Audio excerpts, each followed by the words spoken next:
Hi, how are you? I'm good, how are you? Great. So, just starting out, can you tell me a little bit about yourself? Sure. I was born in Belmore, New Jersey, which is 5 minutes away from Philadelphia, and I went through school all throughout, my middle school years, my elementary school years, and my high school in South Jersey.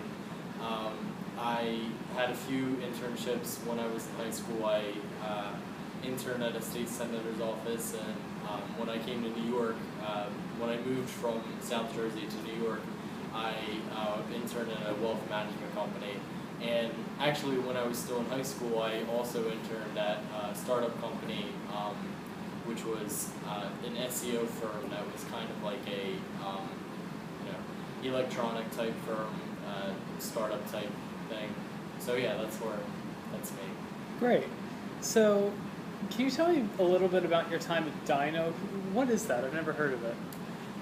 So Dino is an SEO firm, which is search engine optimization. So basically what they did was they mostly dealt with small business owners. So a small business owner would come into our office, and he or she would want us to up their company's rankings when someone searched for them online.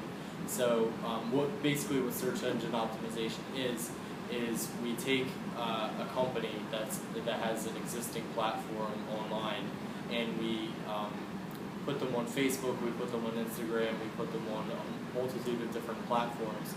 So that boosts their ranking in terms of Google's algorithm, which determines which sites you see first.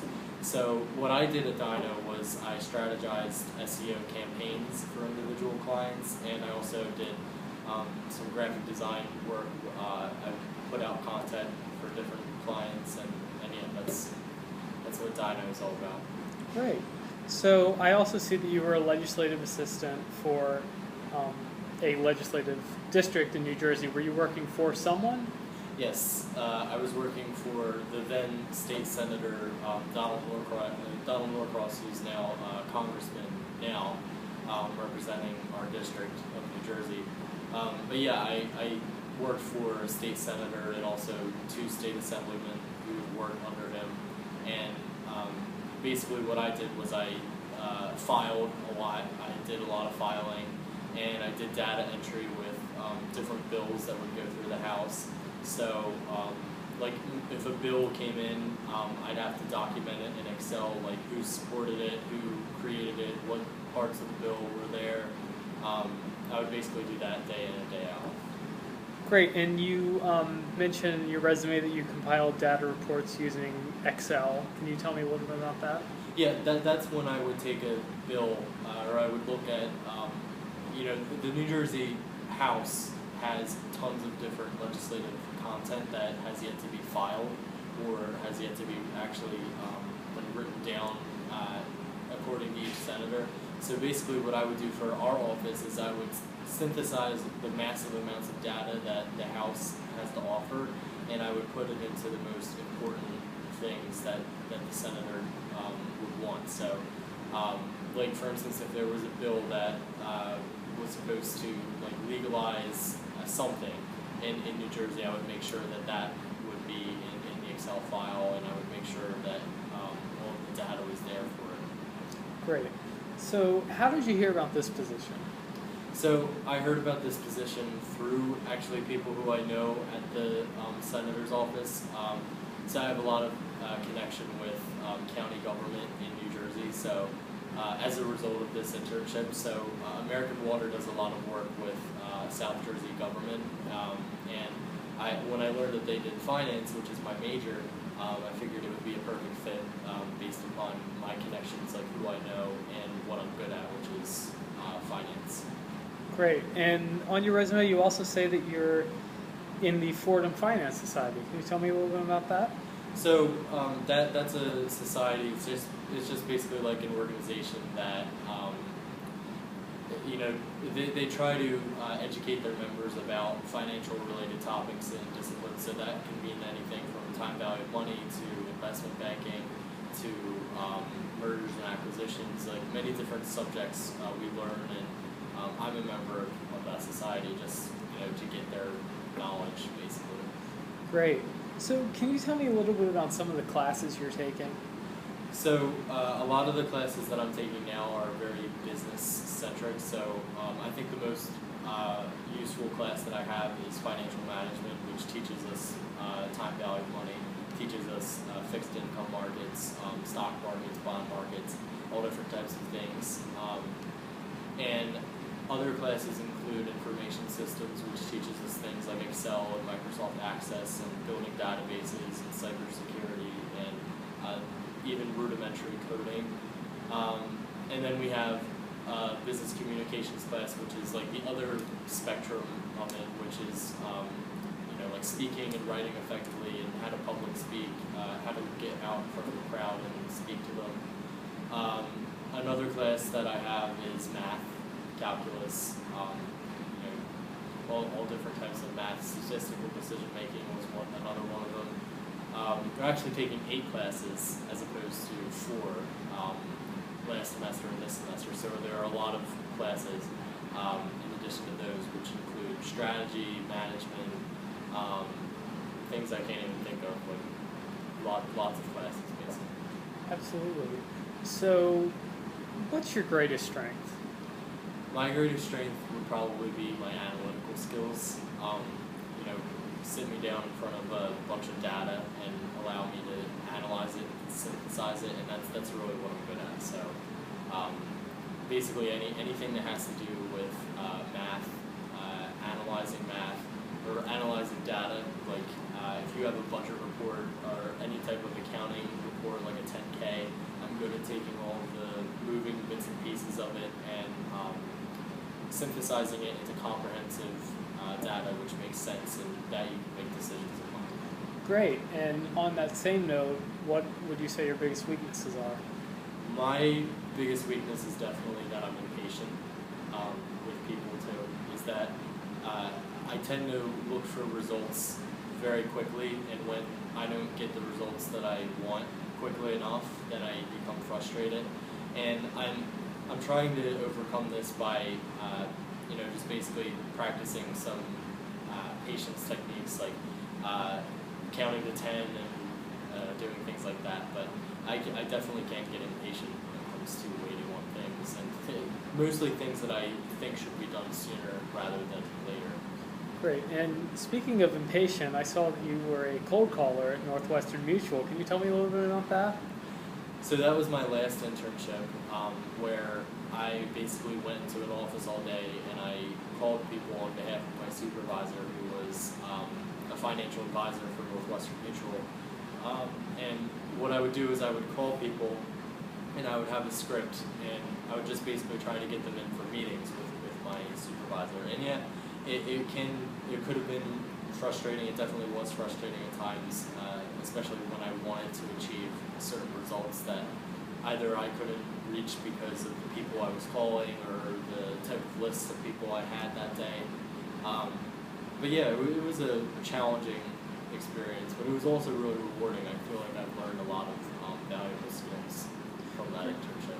Great. And with this position, we're looking for someone with particularly good oral and written communication skills. Have there been any outlets where you have been able to grow your communication skills? So I've publicly spoken in many different arenas. Ever since high school, I've been a public speaker, especially with politics. Like I was the president of my class, and I've done a few writings too that have actually won awards. So another one, I would say that behind my analytical skills is another one of my really big strengths, is that I can get up in front of a group of people and not really have any inhibition about speaking in front of them or writing for an audience. I'm generally quite good at those types of things. Great. And I have your resume in front of me. I see the whole list of things, but what would you say your greatest professional achievement is? I think my greatest professional achievement was when I was a student ambassador in the People to People organization when I went abroad to Europe, and I basically represented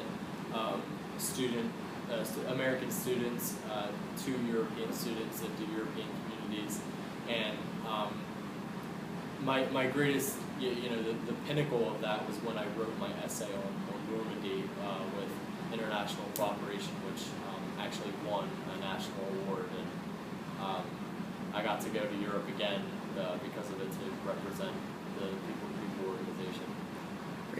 Why was it important for you to travel abroad? I was really interested in Europe. I was really interested in European culture, and it was also really to expand my horizons to learn about a different culture, or really a culture that I've been studying years prior. I really wanted to experience it firsthand.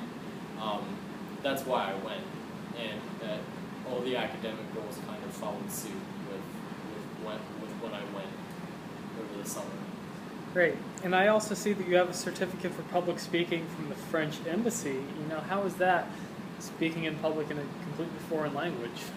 That was very scary and very intimidating, but now when I speak in public, that really helped to drive down my inhibition about speaking in public, because now I realize that I can pretty much do anything when it comes to speaking in front of a bunch of people, because speaking in a language that's not your own, especially in front of a lot of people, distinguished people who were at the embassy on that day, it was really intimidating and challenging, and having gone through that has really helped me as a speaker and as a person too.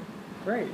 So can you tell me about a certain time where in a work environment you had a challenge or conflict and how you dealt with it? Certainly. So my last internship at Northwestern, when I was cold calling, my whole success was based upon the lists that I received. So two interns would alternatively compile these lists, normally at 50 names a time, of people, and the people needed to fit certain criteria, like they needed to be Fordham alumni, they needed to be Duke alumni, which was the school that my advisor went through, the person who I was trying to get meetings with. So they needed to fit criteria, and obviously they would have optimally been at a higher position, because the higher up they were, the more of a better client they would be. And sometimes my lists, the lists that these interns would create was really subpar. They would get me like executive assistants or people who didn't even go to Fordham or Duke, or people who just weren't supposed to be on the list at all. And so how I resolved that was I first spoke to them about it. I emailed them, and they really didn't change what they were doing. It just seemed like they wanted to, just get it done and over with, this list. They didn't really prioritize it. And so then at that point I went to my supervisor and I told him what was going on, and then we had a meeting, and we figured it out, and it turns out that they just didn't really know what they were supposed to do. Even after I told them what they were supposed to do, they needed to hear it from their supervisor, I guess. So basically, yeah, that's what happened. Great. So, what are your personal goals? What are your what are your professional goals? My professional goals, my number one professional goal is to learn as a finance professional. So join a financial institution or an institution that does finance, and work with them for a number of years to build up a specialized talent or skill within finance. And it's something that I'll just have to pick when I go into my career. But that really is my goal, is to work within a financial institution and learn a very specialized thing, so that I can keep improving upon it and really go along that learning curve. Great. So what can you do for us that other candidates can't? So I can combine my two greatest strengths, which is my analytical skills and my communication skills. So by combining both of them, I can take data and I can synthesize it, and I can make it look a way that's comprehensive and in a way that makes sense. But I can also communicate it, so I can do both things. Where Sometimes people, they'll analyze lots of data and they'll put it in a report, and they can't effectively communicate what they've learned from that data to other people, but I can. So that's my competitive advantage, if you will. Great. So where do you see yourself in 5 years? In 5 years, I see myself working for an institution, like I said, that does finance, and learning within a specialized discipline, whether it's procurement, whether it's mergers and acquisitions. I mean, I have no idea what it could be, so I'm just taking a shotgun approach to it, where I apply to a financial institution. They put me where they would need me, and I feel it out whether or not I am a fit for it. So that's where I see myself in 5 years, working for a financial institution. Great. Figuring it out. Would that be your dream job? Working in finance, of course, yeah. Totally. Great. So how do you handle pressure? I think I mentioned it briefly. With pressure, it's a lot to do with my patience. So when the pressure is really on, is when I start getting really impatient. And I do a number of things like the 10-second rule, where I'll just count to 10 in my head so that I don't get frustrated. But if the pressure is on me, like the deadlines are approaching and I don't necessarily have enough time to meet them, I go into a really stringent time management process where I basically write everything down and I prioritize what I've written down into a list, and then I just do everything according to that list. Like, number one is the most important, and then I do it and check it off, and so on and so forth. That's what I do. Great. And if I called your boss, one of your jobs right now, and asked him what's an area that you could improve on, what would he say? He would probably say that he'd want me, he or she, because I've worked for both, he or she would want me to work on my ability to work with others. That goes along with the patience. So in a team environment, it can become sometimes abrasive when I'm really forthcoming with what I need, or with my demands of others in regard to a project. So I would say that they would say to me to adopt a better temperament, which is what I'm improving upon right now. Great. So has there ever been a time where you've disagreed with your boss? I've definitely disagreed with my boss when it came to cold calling. My boss at Northwestern Mutual. So he advocated for a very aggressive sales technique. So when I would be on the phone, I wouldn't take no for an answer, and I'd basically force the person to hang up on me. But I realized as I did that the more they said no, the less likely they were to say yes, which is contrary to what he thought, which is the longer you keep the person on the phone, the more likely they are to say yes. It wasn't true at all, at least in my experience. So in order to save myself more time in calling other people, I would ask them, if they'd like to meet a first time, and then if they didn't say yes the first time, I'd only ask a second time. And then if the second time they still said no, I would just cut my losses and go on to the next one. It was a time saver, really. Great. Would you say that you're a leader or a follower? I would say I'm a leader. I definitely take initiative in my own projects, and I go after things on my own. I don't need anyone to tell me what to do. Really, if I needed to, if I was an independent, autonomous employee, I could totally fill that role without any problems. Absolutely. Is there anything that makes you uncomfortable in a work environment? It definitely makes me uncomfortable when I have lots and lots of rules that govern me. So if my boss is constantly checking up on me and constantly checking up on my work, I feel like he doesn't trust me, he or she doesn't trust me. So a lot of micromanaging I don't do.